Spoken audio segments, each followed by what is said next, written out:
परमेष्टि भगवान से गाति संघात विद्यास्पदं प्रवक्ष्यामि तथार्थ श्लोक वार्तिकम्।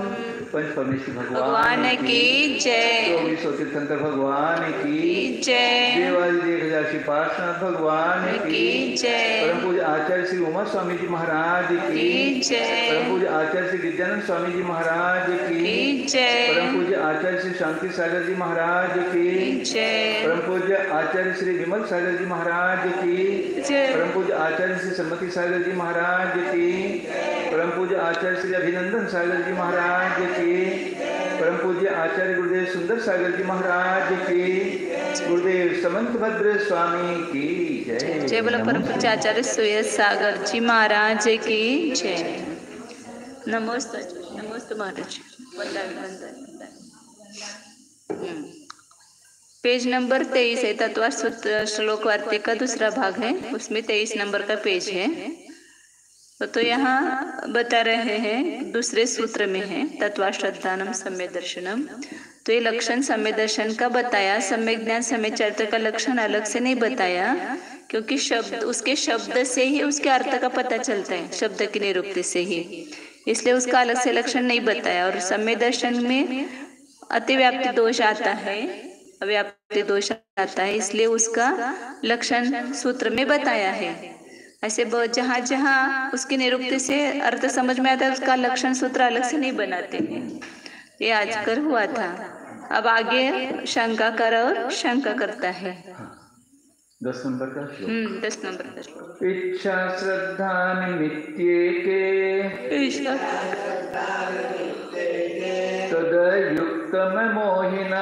तदयुक्तम मोहिनः श्रद्धान विरहासक्तेर् ज्ञान चारित्र हानितः इच्छा श्रद्धा निमित्तेके तदयुक्तम मोहिनः श्रद्धान विरहासक्ते ज्ञान चारित्र हानितः। कोई कहते हैं कि इच्छा ही श्रद्धान है, नहीं इच्छा कोई श्रद्धान कहते हैं, इच्छा करना। तो इति एके ऐसा कोई कहते हैं। तो आचार्य कहते कि तद अयुक्तम, उनका ऐसा कहना ठीक नहीं है, मतलब कोई नया एक मतवादी अधिक है वैसा मानते हैं। तो आचार्य कहते थे ऐसा कहेंगे कि इच्छा कोई श्रद्धान कहेंगे तो अमोहिनः श्रद्धान भी रह सकते हैं। जो मोह रहित जीव हैं उनको श्रद्धान से रहित होने का प्रसंग आएगा, क्योंकि उनको तो इच्छा होती नहीं है। अमोही जीवों को 11वें 12वें गुणस्थान वर्ती 13वें गुणस्थान वर्ती है केवली, तो उनको मोह नहीं है, तो इच्छा नहीं है, तो उनको श्रद्धान भी नहीं मानना पड़ेगा फिर। और श्रद्धानी नहीं, सम्यक दर्शनी नहीं, तो ज्ञान कहाँ से होगा और चारित्र कहाँ से होगा? तो सम्यक ज्ञान और सम्यक चरित्र का भी हानि हो जाएगी। इसलिए इच्छा को श्रद्धान कहना ठीक नहीं है। एक प्रकार की भली इच्छा को श्रद्धान कहते हैं। इस प्रकार कोई एक कह रहे हैं, वह उनका कहना तो युक्तियों से रहित है, क्योंकि यदि श्रद्धान का अर्थ इच्छा करना होगा तो मोह से रहित पने का संग होगा। इच्छा तो मोह की पर्याय है। जिन वीत रागों के मोह का उदय नहीं है, उनके इच्छा रूप श्रद्धान के भी नहीं होने का प्रसंग होता है। जब सम्यक दर्शन ही नहीं रहा तो सम्यक ज्ञान और सम्यक चारित्र की भी हानि हो जाएगी। तथा च रत्नत्रय के बिना मोक्ष भी कैसे होगी। वे ऐसी दशा में इच्छा वाले मोही जीवों से अच्छे मोक्ष मार्ग में लगे हुए नहीं कहे जाएंगे। इच्छा वाले मोक्ष मार्ग होंगे और इच्छा रहे थे वो मोक्ष मार्ग नहीं होंगे, ऐसा होगा। नहीं अमोहानाम इच्छा अस्ति तस्या मोह कार्यत्वात् अन्यथा मुक्तात्मनाम अपि तद्भाव प्रसंगात्। आचार्य कह रहे कि जो अमोही है, मतलब मोह रहित है, 11वें आदि गुणस्थान वर्ती, उनको इच्छा नहीं है, क्योंकि इच्छा मोह का कार्य है। तो मोह का अभाव हुआ तो इच्छा कहाँ से होगी उनको। नहीं तो अन्यथा मुक्तात्मनाम अपि तद्भाव प्रसंगात। हाँ, यदि बिना मोह के भी इच्छा मानेंगे तो मुक्त जीव में भी उस इच्छा के सद्भाव का प्रसंग आएगा। हाँ, मुक्त जीवों को भी इच्छा मानना पड़ेगा। जिन महाशयों के मोह नहीं है उनके इच्छा भी नहीं है, क्योंकि वह इच्छा होना मोह का कार्य है। अन्यथा यानी इच्छा को मोह का कार्य न मानकर आत्मा का स्वभाव मानोगे तो मुक्त आत्माओं के भी उस इच्छा के सद्भाव का प्रसंग होगा। हेय उपादेय यो हो जिहास उपादित साच विशिष्टा श्रद्धा वीत मोहस्य अपि संभवति तस्या मनः कार्यत्वात् इति चेत न तस्या मनः कार्यत्वे सर्वमनस्विनां तद्भाव अनुसंगात। वो कह रहा है कि हम सामान्य इच्छा को श्रद्धा नहीं कहते हैं, एक विशिष्ट इच्छा। कौन सी विशिष्ट इच्छा? कि हेय को छोड़ने की इच्छा और उपादेय को ग्रहण करने की इच्छा। मोक्ष मार्ग हमको है कि नहीं है? हेय को छोड़ना है मुझे और उपादेय को ग्रहण करना है। तो ये ऐसी इच्छा जो है उसको सम्यक दर्शन करें, सामान्य इच्छा को नहीं कह रहे। तो हेय को छोड़ने की इच्छा, जिहासा मतलब छोड़ने की इच्छा, उपादेय मतलब उपादित सा मतलब ग्रहण करने की इच्छा। ये इच्छा दर्शक रूप बना है, जिहासा उपादिसा वगैरह। जी प्लस हा धातु से, हा धातु से बोलेंगे, जी प्लस हा नहीं, हा धातु। और वहां पर दा धातु से उपो प्लस दा धातु से उपादित सा ग्रहण करने की इच्छा। तो ये विशिष्ट श्रद्धा है, वो वीत मोह से भी संभवती है, वीत मोहियों को भी रहती है। क्योंकि तस्या मन कार्यत्वात्, हेय को छोड़ना और उपादेय को ग्रहण करना ये कार्य किसका है? मन का कार्य है। तो 10वें 11वें 12वें गुणस्थान में भी ये होता है। तस्या मनस कार्यत्वे सर्व मनस्विनां तद्भावानुसंगात। आचार्य कह रहे, ऐसा कोई कहता है तब आचार्य कह रहे यदि हेय और उपादेय को ग्रहण करना छोड़ना ये मन का कार्य मानेंगे तो सभी जितने भी मन सहित जीव है उनमें उसके सद्भाव का प्रसंग आएगा। तो सभी जीव हेय को छोड़ने की इच्छा करेंगे और उपादेय को ग्रहण करने की इच्छा करेंगे, लेकिन ऐसा होता नहीं है। सभी जीव नहीं कर पाते। भव्य जीव कोई ऐसे ज्ञानी है वही हेय को छोड़ता और उपादेय को ग्रहण करता है। त्याग करने योग्य पदार्थों के छोड़ने की इच्छा, ऐसी विशिष्ट इच्छा को हम श्रद्धा कहते हैं।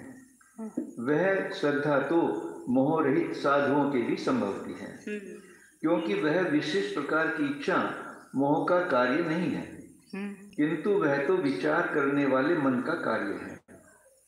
यदि आप ऐसा कहेंगे सो तो ठीक नहीं है, क्योंकि यदि उस इच्छा को मन का कार्य माना जाएगा तो साधुओं के समान मन वाले सभी जीवों के छोड़ने योग्य व्यभिचार, असत्य, अभक्ष भक्षण, मद्य, मांस आदि के छोड़ने की वह इच्छा होनी चाहिए।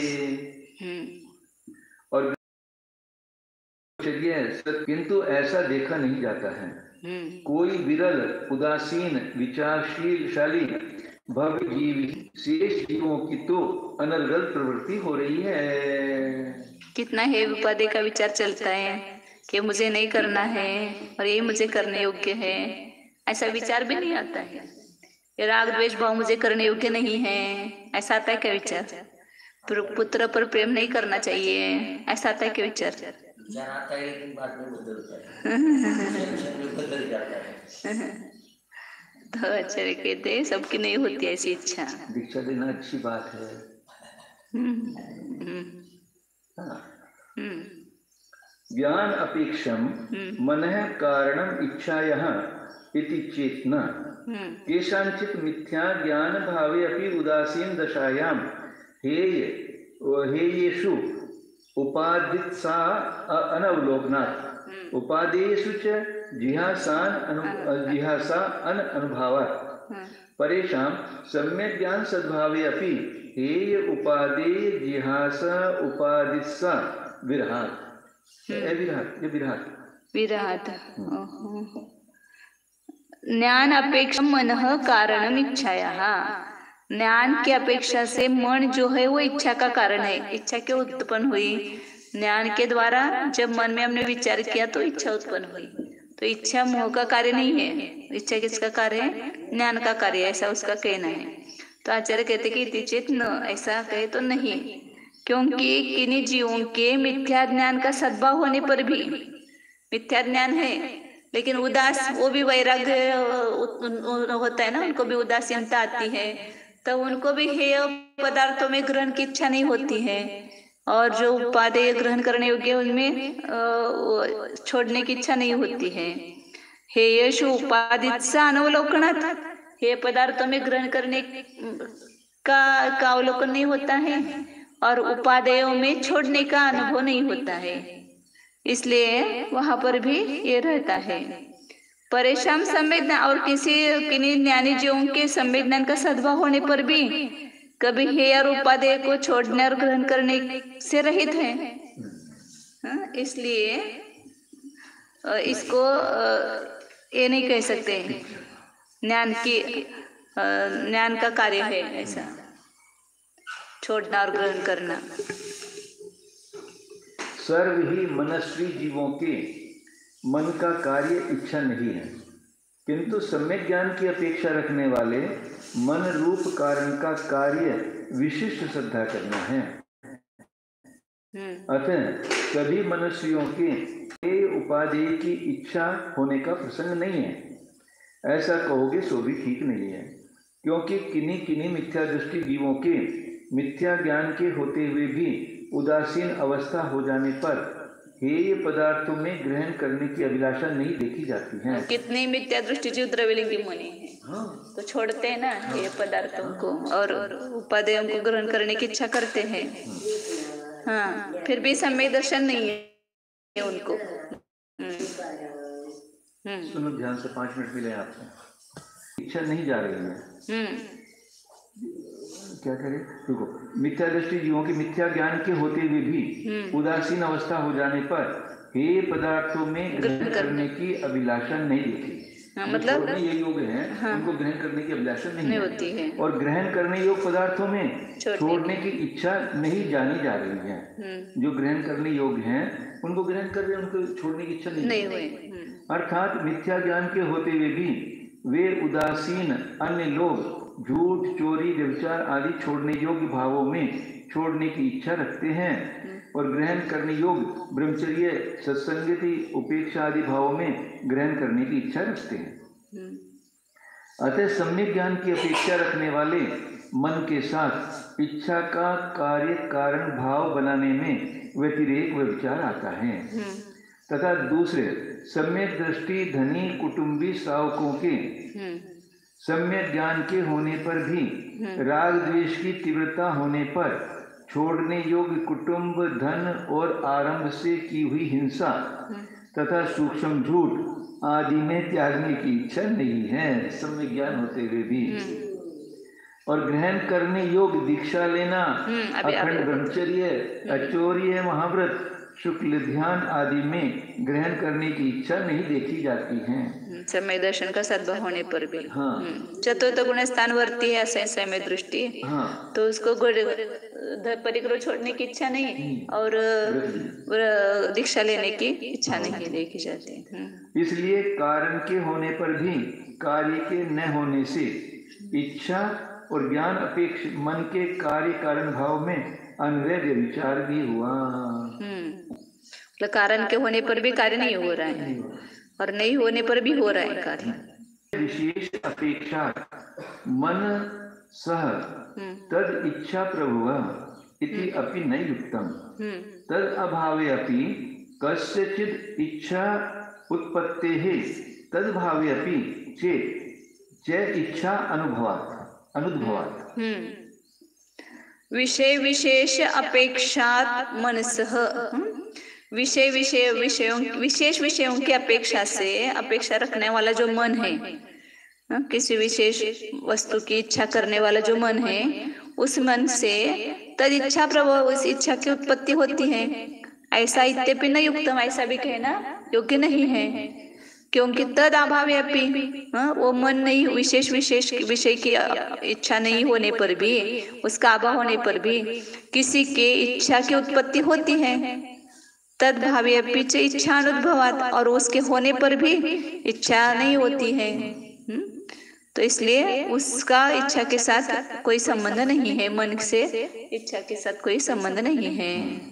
खाली मन से कहा था, उसके पीछे उन्होंने एक विशेषण लगाया, विशेष विषयों की जिसको अपेक्षा है, ऐसे मन से भी इच्छा की उत्पत्ति नहीं होती है। यहाँ कोई यूं कहे कि विशेष विषयों की अपेक्षा रखने वाले मन से उस इच्छा की उत्पत्ति होती है, अर्थात संसार से वैराग्य कराने वाले विलक्षण विषयों का सहकारी रखते हुए मन से वह श्रद्धान रूप इच्छा उत्पन्न हो जाती है। ग्रंथकार समझाते हैं कि यह भी कहना युक्तियों से रहित है, क्योंकि किसी के उस कारण के न होते हुए भी इच्छा उत्पन्न हो जाती है, और कारण के होने पर भी अन्य किसी जीव के वह इच्छा उत्पन्न नहीं होती है। यह भी अन्वय और मन से इच्छा की उत्पत्ति मानने पर भी उक्त दोनों व्यभिचार दोष हो जाते हैं।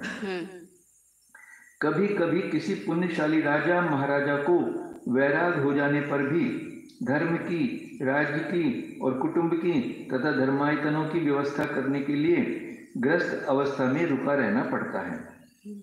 इनका प्रबंध ठीक हो जाने पर वे जिन दीक्षा को धारण करते हैं, राज्य आदि का संचालन करते हुए भी पांचवा गुणस्थान बना रहता है।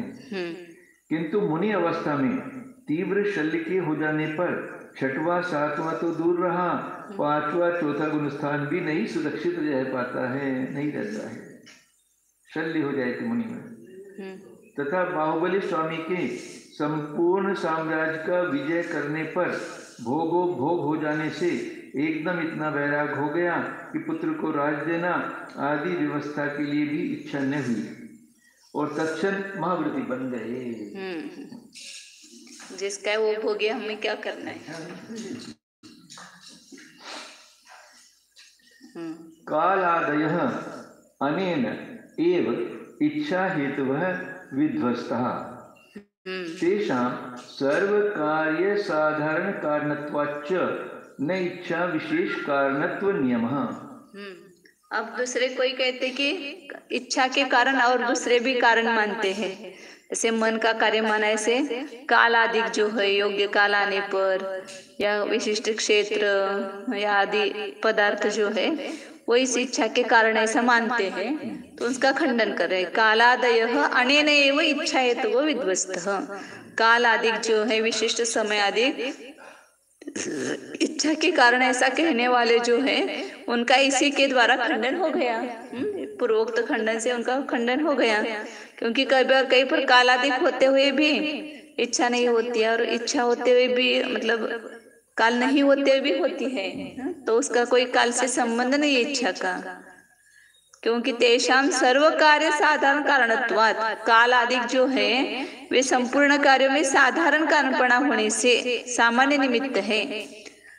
न इच्छा विशेष कारणत्व नियम, इच्छा विशेष का कारणपणे का नियम उसमें नहीं है, कोई भी इच्छा विशेष को उत्पन्न कराएंगे वे, ऐसा नहीं है। इच्छा के कारण दूसरे और कारण है उसका भी निषेध किया यहाँ पर, मानते उसका। विशिष्ट समय, विलक्षण क्षेत्र, आकाश आदि पदार्थ उक्त इच्छा के सहकारी कारण हो जाते हैं। यह बात भी इस व्यभिचार दोष हो जाने के कारण ही खंडित कर दी गई है, क्योंकि वे काल आदि तो संपूर्ण कार्यों के प्रति साधारण कारण हैं। अतः उनके साथ हेय उपादेय की विशिष्ट इच्छा के कारणपने का नियम नहीं हो सकता है। जो सभी कार्यों के साधारण कारण हैं, वे विशिष्ट कार्य के होने में नियामक नहीं हो सकते हैं। सभी के कारण विशिष्ट में कैसे नियामक होंगे? स्व उत्पत्तो अदृष्ट विशेषादि विशेषात् इच्छा विशेष इति चेत् भाव अदृष्ट विशेषात् द्रव्य अदृष्ट विशेषात् वा। अब कोई पूर्व पक्ष वाला कहता है कि अपनी उत्पत्ति में इच्छा की उत्पत्ति कैसे होती है? तो अदृष्ट विशेषात, कोई एक ऐसा अदृष्ट विशेष पुण्य पाप है कि जिसके निमित्त से इच्छा विशेष उत्पन्न होती है। जैसे चक्रवर्ती आदि है, उनका विशेष पुण्य है, तो उनको वह चक्र रत्न को ग्रहण करने की, सयुद्ध आदि करने की इच्छा होती है। तो इच्छा में कारण कौन है? तो अदृष्ट विशेष है। अपनी उत्पत्ति में अदृष्ट विशेष से ही इच्छा विशेष उत्पन्न होती है। ऐसा कोई कहता है तो आचार्य कह रहे हैं कि कौन सा अदृष्ट? भावादृष्ट विशेषात द्रव्यादृष्ट विशेषात वा। भावादृष्ट लेना कि द्रव्यादृष्ट लेना? वैसे अपन भाव कर्म द्रव्य कर्म कहते हैं ना, भाव पुण्य और भाव द्रव्य पुण्य। तो द्रव्य भाव पुण्य से इच्छा विशेष उत्पन्न होती है कि द्रव्य पुण्य से इच्छा विशेष उत्पन्न होती है? भावादृष्ट विशेष से इच्छा विशेष उत्पन्न होता है या द्रव्यादृष्ट विशेष से होता है? ऐसे दो प्रश्न किए आचार्य उनको। वो कह रहे ना कि अदृष्ट के वश से इच्छा की उत्पत्ति होती है। अब कौन से अदृष्ट से होती है इच्छा की उत्पत्ति? भावादृष्ट से कि द्रव्यादृष्ट से? मतलब भाव कर्म से या द्रव्य कर्म से? प्रथम कल्पनायाम न तावत् साक्षात भाव अदृष्टस्य आत्म परिणामस्य इच्छा व्यभिचारित्वात्। प्रथम कल्पना करेंगे कि भाव अदृष्ट जो है उसके निमित्त से इच्छा विशेष उत्पन्न होता है, ऐसा कहेंगे। तो आचार्य कह रहे कि भाव अदृष्टस्य आत्म परिणामस्य इच्छा व्यभिचारित्वात्। भावादृष्ट जो है वो कौन है? आत्मा का परिणाम है, और आत्मा का परिणाम है तो उसमें इच्छा का व्यभिचारीपना होता है। आत्मा में इच्छा नहीं होती।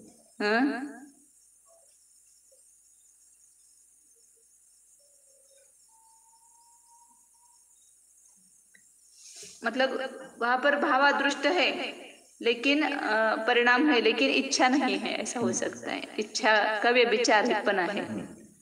भावादृष्ट के साथ आत्मा परिणाम जो है, भावादृष्ट मतलब आत्मा का ही विभाव परिणाम है, लेकिन उसका इच्छा के साथ क्या है? व्यभिचारीपना है।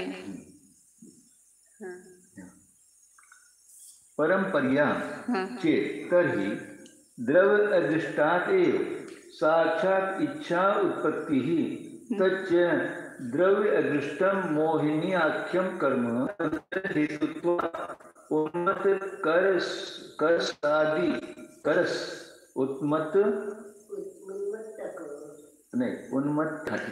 उन्मत्त रसादिवत् इति मोह कार्यम इच्छा कथम अमोहानाम उद्भवेत्। आप कहेंगे कि परंपरा से भावादृष्ट साक्षात इच्छा का कारण नहीं है, लेकिन परंपरा से वो इच्छा का कारण है, ऐसा कहेंगे। तो द्रव्य अदृष्ट से साक्षात इच्छा की उत्पत्ति होती है। वह द्रव्य अदृष्ट क्या है? मोहिनी नाम का कर्म। यही द्रव्य अदृष्ट, अदृष्ट मतलब वो पाप पुण्य को अदृष्ट कहते हैं। तो मोहिनी नाम का कर्म है, वही वास्तव में द्रव्य अदृष्ट है। कर्म पौद्गलिक है, आत्मा के परतंत्रता का कारणपणा होने से किसके समान? जैसे उन्मत्तक रसादि के समान। तो जैसे शराब पिए या धतूरा का सेवन करते हैं तो वहां पर उन्माद चढ़ता है, मत चढ़ता है। ऐसे पुद्गली कर्म का उदय आता है तो इस जीव को क्या होता है? वहां पर ये नशा उत्पन्न होती है, इच्छा उत्पन्न होती है। तो इति मोह कार्यम इच्छा कथम अमोहानाम उद्भवेत्। तो इस प्रकार मोह का कार्य इच्छा है, वो अमोही जीवों को कैसे उत्पन्न होगी इच्छा? वो मोह का कार्य है, इसका कार्य नहीं है अदृष्ट का। यतः तल्लक्षणम श्रद्धानम सम्यक दर्शनम तेषां स्यात्। कि जिस कारण से इच्छा जिसका लक्षण ऐसा श्रद्धा सम्यक दर्शन होगा उनके मत में, लेकिन वैसा है नहीं। तदभावे न सम्यक ज्ञानम तत्पूर्वकम वा सम्यक चारित्रम इति क्षीण मोहानां रत्नत्रय अपायान मुक्ति अपायः प्रसिद्ध्येत। इसलिए तद अभावे इच्छा लक्षण जिसका ऐसा सम्यक दर्शन का अभाव होने पर सम्यक ज्ञान तत्पूर्वक मतलब उस समय दर्शन पूर्वक नहीं है, और सम्यक चारित्र भी उस समय दर्शन पूर्वक, उस समय दर्शन मतलब इच्छा रूप जो आप कह रहे हो समय दर्शन, उस इच्छा पूर्वक समय दर्शन से सम्यक ज्ञान नहीं हुआ है या सम्यक चारित्र भी नहीं हुआ है। क्योंकि जिन्होंने मोह का नाश किया है ऐसे जीवों को रत्नत्रय अपायात मुक्ति अपायः, रत्नत्रय का नाश होने से मुक्ति का नाश होने का प्रसंग आएगा। रत्नत्रय नहीं होगा उनको इच्छा होने से, तो ये रत्नत्रय नहीं तो फिर मुक्ति भी नहीं होगी। ततः तेषां तद व्यवस्थाम इच्छता न इच्छा श्रद्धानम वक्तव्यम।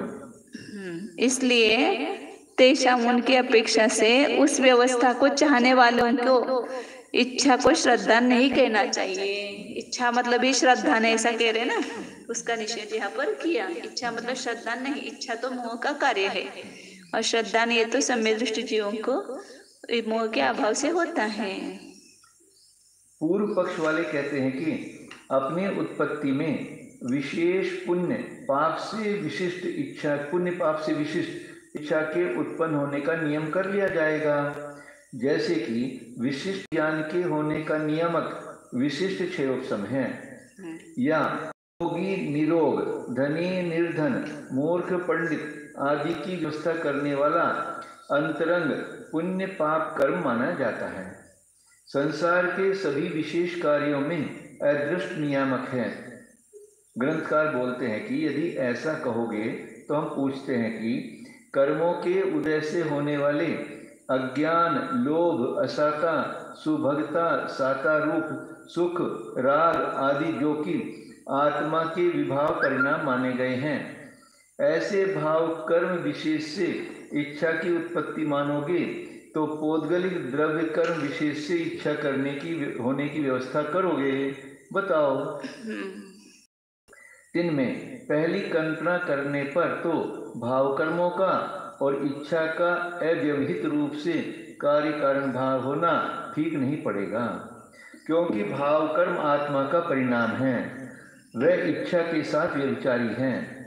अर्थात आत्मा में कर्म का फल होने पर अव्यवहित उत्तर काल में कभी कभी इच्छा उत्पन्न होती हुई नहीं देखी जाती है, और कभी कभी इच्छा के अनुकूल कर्म का उदय स्थूल रूप से न होने पर भी इच्छा उत्पन्न हो जाती है। इच्छा स्वयं भाव है, वह द्रव्य कर्मोदय का साक्षात कार्य है। भाव कर्म का परंपरा से कार्य औदैहिक भाव हो सकता है, साक्षात कार्य नहीं। भाव कर्म से पौद्गलिक द्रव्य कर्म का बंध होगा, उसके उदय काल में इच्छा उत्पन्न हो सकती है। वस्तुतः विचारा जाए तो इच्छा की उत्पत्ति में प्रधान कारण आत्मा का पुरुषार्थ माना गया है। उल्टा पुरुषार्थ। हाँ, क्यों इच्छा हुई? हाँ, क्या आत्मा ने वैसे प्रयत्न किए ना, पुरुषार्थ किया। देव गौण कारण है।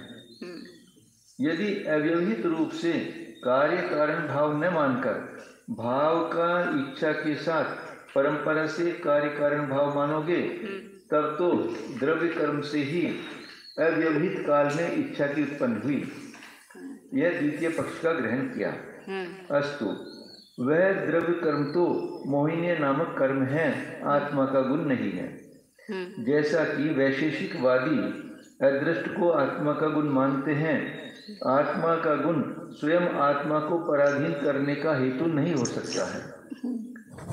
अतः अनुमान करते हैं कि वह आत्मा से बंधा हुआ मोहिनीय कर्म उद्गल द्रव्य का बना हुआ है, क्योंकि आत्मा को पराधीन करने का कारण है। जैसे कि उन्माद कराने वाले धतूरे का रस, अहिफेन, मद्य, भंग आदि पौद्गलिक हैं। इस कारण इच्छा करना मोहिनीय कर्म का ही कार्य सिद्ध हुआ। ऐसी इच्छा उन मोह रहित साधुओं के भला कैसे उत्पन्न हो सकेगी? भला तुम ही विचारो, जिससे कि इच्छा स्वरूप श्रद्धा करना सम्यक दर्शन का लक्षण हो सके और वह वीतरागों के पाया जा सके। ऐसा कैसे होगा? अर्थात 11वें, 12वें और 13वें गुणस्थानों में इच्छा रूप सम्यक दर्शन नहीं पाया जा सकेगा, और जब सम्यक दर्शन ही न होगा तो उसको पूर्ववर्ती कारण मानकर उत्पन्न होने वाले सम्यक ज्ञान और सम्यक चारित्र गुण भी वहां नहीं पाए जाएंगे। इस कारण मोह को क्षय करने वाले 12वें आदि गुणस्थानवर्ती मुनि महाराजों के रतनत्रय न होने के कारण मुक्ति के अभाव होने का प्रसंग हो जाएगा। जिनके रत्नत्रय रूप कारण नहीं है, उनके मोक्ष रूपी कार्य भला कैसे हो सकता है? इस कारण उन मोह रहित जीवों के उस रत्नत्रय की व्यवस्था को चाहने वाले विद्वानों करके इच्छा को श्रद्धा नहीं कहना चाहिए, किंतु श्रद्धा करना आत्मा का विशेष गुण है। प्रतिपक्षी कर्मों के दूर हो जाने पर विभाव परिणाम हटते हुए आत्मा में स्वभाव रूप से स्वयं उत्पन्न हो जाता है। अतः सूत्रकार को सम्यक दर्शन का पारिभाषिक लक्षण करना न्याय मार्ग है, यही धर्म है।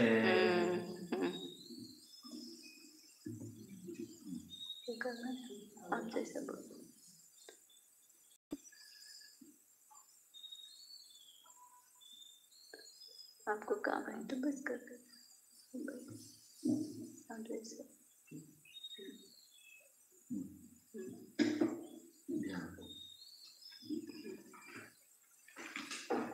आधा घंटे हुआ,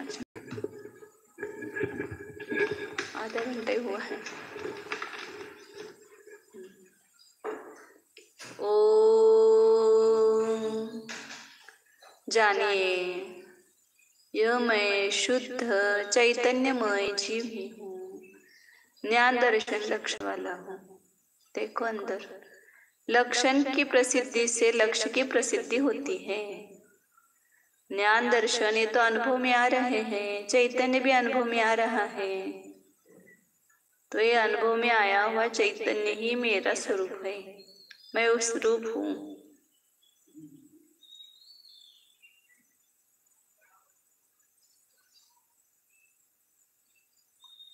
यह मैं सविभाव भाव से रहित एक शुद्ध चिन्मय वस्तु हूँ।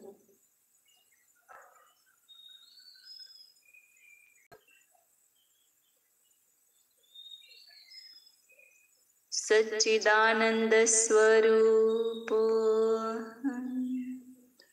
ज्ञानानंद स्वरूप,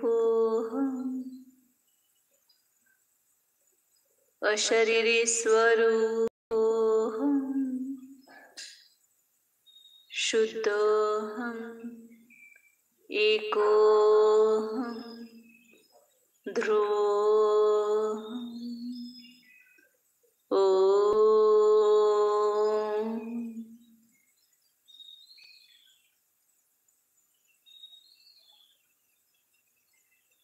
विसर्जन।